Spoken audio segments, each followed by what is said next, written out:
Nath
ऐसे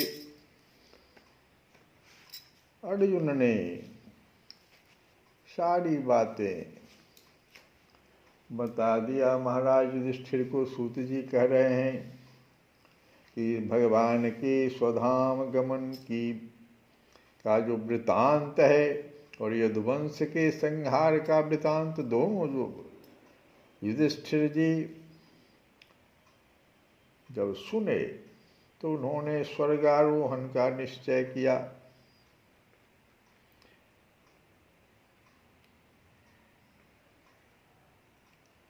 भगवान के बारे में युधिष्ठिर जी सोच रहे हैं कि जिनकी मधुर लीलाएं श्रवण करने योग्य है, उन भगवान श्री कृष्ण ने जब अपने मनुष्य के से शरीर से इस पृथ्वी का परित्याग कर दिया तो उसी दिन विचारहीन लोगों को अधर्म में फंसाने वाला कलयुग आधम का, विचारहीन लोगों को अधर्म में फंसाने वाला कलयुग जो है, सबको नहीं फंसाता। महाराज युधिष्ठिर के इस वक्तव्य से ऐसा लगता है कि कलयुग जो है उन्हीं लोगों को फंसा लेता है जो विचारहीन है।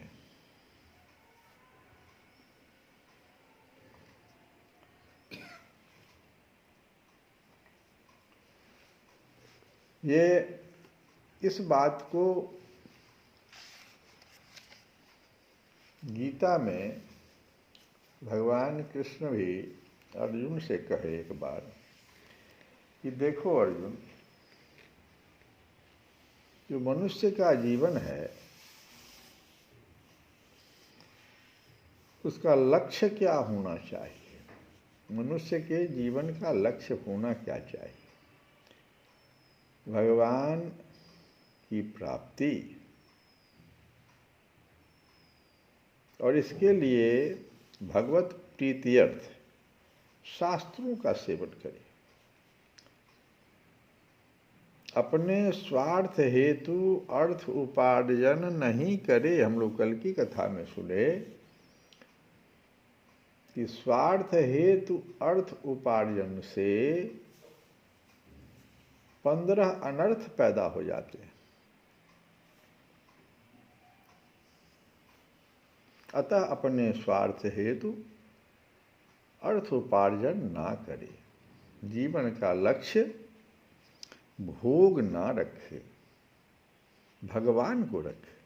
जीवन का लक्ष्य भगवान होना चाहिए, तभी मानव जाति सुखी होगा।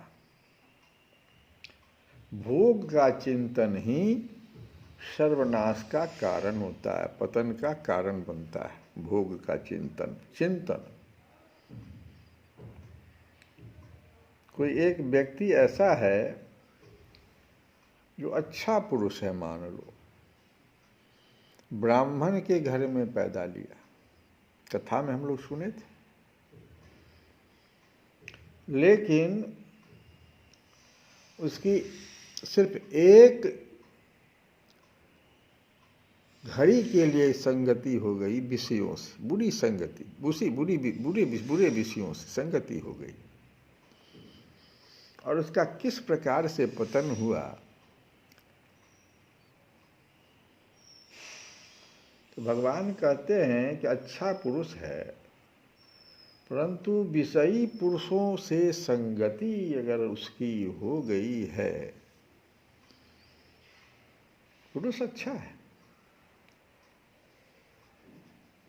कुछ ही घड़ी के लिए उसकी संगति अगर हो गई तो क्या होगा? सुनो अर्जुन, बुरी संगति से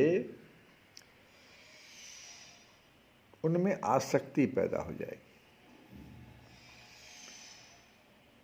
और फिर जब एक बार ये क्रम शुरू होगा तो धीरे धीरे वो बुद्धि नाश का कारण बन जाएगा। अच्छा पुरुष है, लेकिन उसका प्रथम सीढ़ी पतन का जो हुआ वो बुरी संगति हो गई। ध्यायतो विषयान पुंसः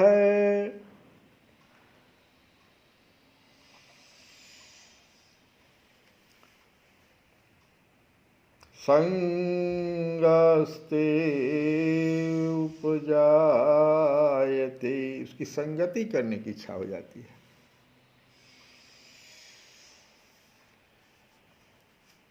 उनमें आसक्ति उत्पन्न हो जाती, बुरी संगति से उस में आसक्ति जब शुरू होती है तो आसक्ति कामना को उत्पन्न कर देता है, उसको प्राप्त करने की इच्छा जग जाती है। असंगात संजायते कामः, कामात् क्रोधोपजायते, कामात् क्रोधो अभिजायते, क्रोधाद् भवति सम्मोह। सम्मोह जो है इसको मूढ़ता भी कहते हैं। तो क्रोधात् भवति सम्मोह, सम्मोहात् अस्मृति विभ्रमः, और अस्मृति भ्रशांत बुद्धिनाशो, बुद्धिनाशात् प्रणश्यति, बुद्धिनाशात् प्रणश्यति, प्रणश्यति पतन, महापतन में गिर गया एक अच्छा पुरुष। इसलिए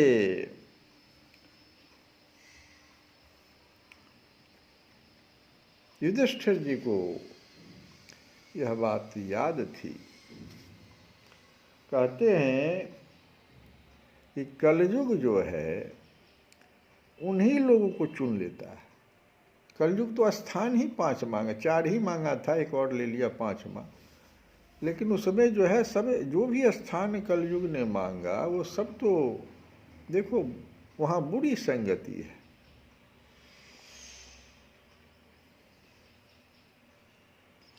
और उससे बचने का उपाय भी भगवान बताए। ये तो हो गई पतन का बताया, इसलिए वहाँ पर युधिष्ठिर, महाराज युधिष्ठिर ने देख लिया कि जो विचारहीन लोग हैं उसको अधर्म में फंसाने वाला ही कलयुग आ गया है।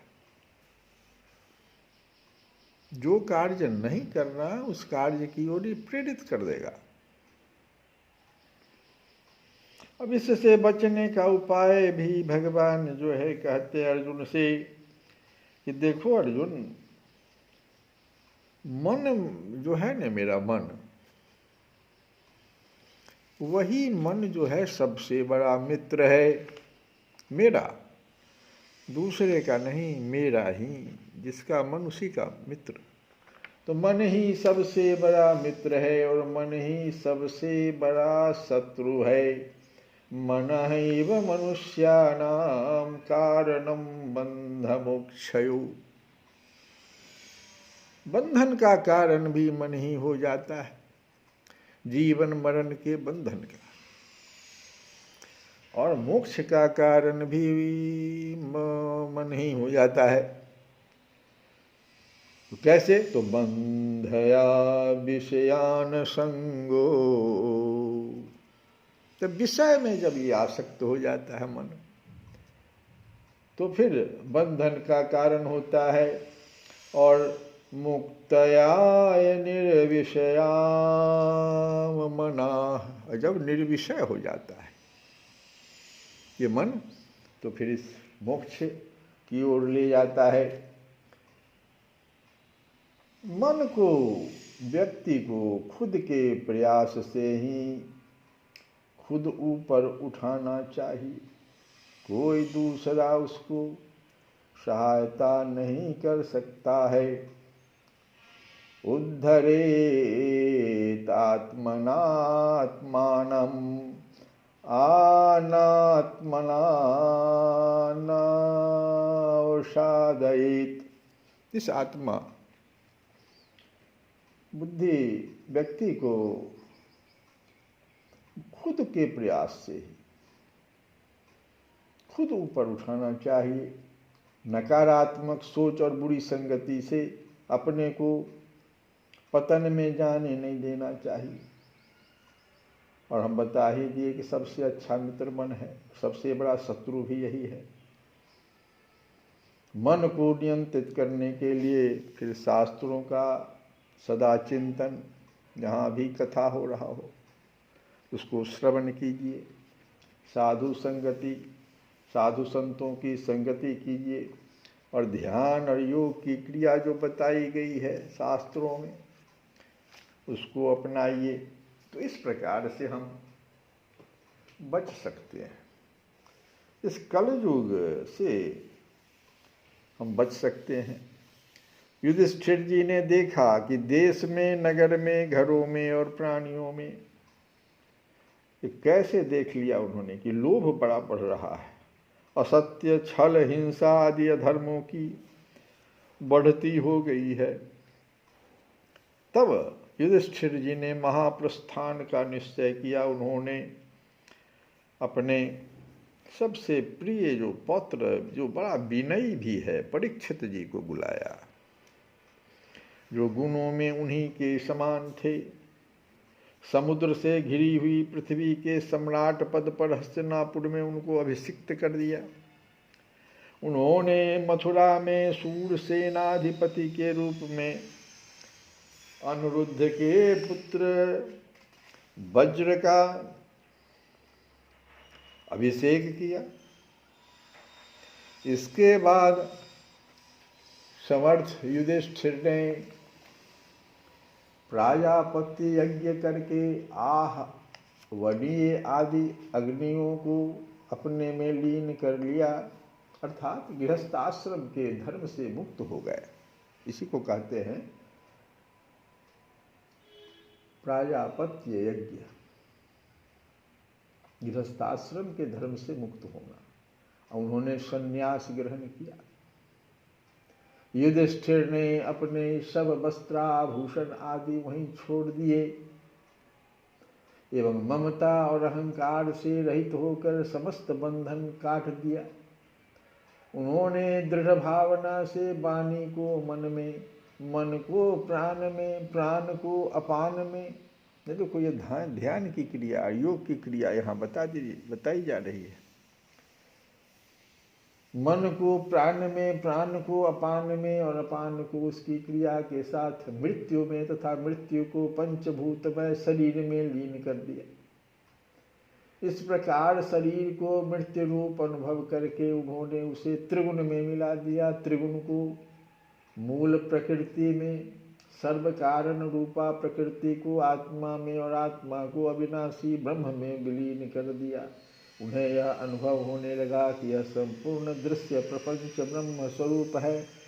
इसके पश्चात उन्होंने शरीर पर चीर वस्त्र धारण कर लिया, अन्न जल का त्याग कर दिया, मौन ले लिया और केश खोल कर बिखेर दिए। वे अपने रूप को ऐसा दिखाने लगे जैसे कोई जड़, उन्मत्त या पिशाच हो। फिर वे बिना किसी की बात देखे तथा बहरे की तरह बिना किसी की बात सुने घर से निकल पड़े, हृदय में उस पर ब्रह्म का ध्यान करते हुए जिसको प्राप्त करके फिर लौटना नहीं होता। उन्होंने उत्तर दिशा की यात्रा की, जिस ओर पहले बड़े बड़े महात्मा जा चुके हैं। गांधारी और धृतराष्ट्र भी विदुर जी के साथ उत्तर दिशा में ही गए थे। तो भीमसेन, अर्जुन आदि भी, युधिष्ठिर के छोटे भाइयों ने भी देखा कि अब पृथ्वी में सभी लोगों को अधर्म में सहायक कलयुग ने प्रभावित कर डाला। इसलिए वे भी श्री कृष्ण चरणों की प्राप्ति का दृढ़ निश्चय करके अपने बड़े भाई के पीछे पीछे चल पड़े। उन्होंने जीवन के सभी लाभ भली भांति प्राप्त कर लिए थे, इसलिए यह निश्चय करके कि भगवान श्री कृष्ण के चरण कमल ही हमारे परम पुरुषार्थ है, उन्होंने उन्हें हृदय में धारण किया। पांडवों के हृदय में भगवान श्री कृष्ण के चरण कमलों के ध्यान से भक्ति भाव उमड़ आया। उनकी बुद्धि सर्वथा शुद्ध होकर भगवान श्री कृष्ण के उस सर्वोत्कृष्ट स्वरूप में अनन्य भाव से स्थिर हो गई, जिसमें निष्पाप पुरुष ही स्थिर हो पाते। फलतः उन्होंने अपने विशुद्ध अंतःकरण से स्वयं ही वह गति प्राप्त की जो विषयासक्त दुष्ट मनुष्यों को कभी प्राप्त नहीं हो सकती। संयमी एवं श्री कृष्ण के प्रेमावेश में मुग्ध भगवन्मय विदुर जी ने भी अपने शरीर को प्रभास क्षेत्र में त्याग दिया। उस समय उन्हें लेने के लिए आए हुए पितरों के साथ वे अपने लोक यमलोक को चले गए। द्रौपदी ने देखा कि अब पांडव लोग निरपेक्ष हो गए, तब वे अनन्य प्रेम से भगवान श्री कृष्ण का ही चिंतन करके उन्हें प्राप्त हो गई और भगवान की सब सूत जी कथा सुना रहे हैं सौनकादि ऋषियों को।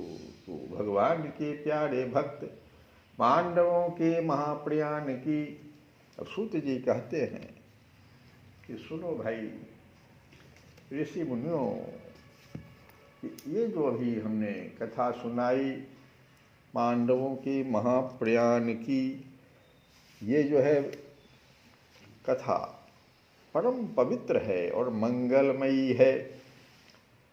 जो पुरुष या स्त्री श्रद्धा से इसको सुनता है वह निश्चय ही भगवान की भक्ति और मोक्ष प्राप्त करता है। बोल हरि बोल हरि हरि हरि बोल, बोल हरि बोल हरि हरि हरि बोल। केशव माधव गोविंद बोल, केशव माधव गोविंद बोल हरि बोल हरि हरि हरि बोल, बोल हरि बोल हरि हरि हरि बोल। केशव माधव गोविंद बोल, केशव माधव गोविंद बोल। नाम प्रभु का है सुखकारी, पाप कटेंगे क्षण में भारी।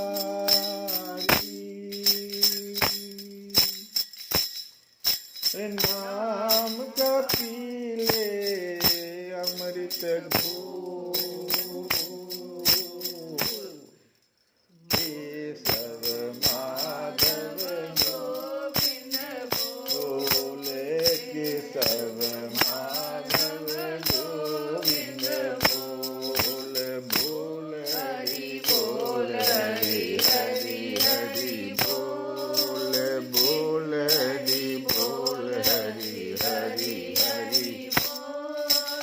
केशव माधव गोविंद बोल, केशव माधव गोविंद बोल। श्री कृष्ण गोविंद हरे मुरारी, हे नाथ नारायण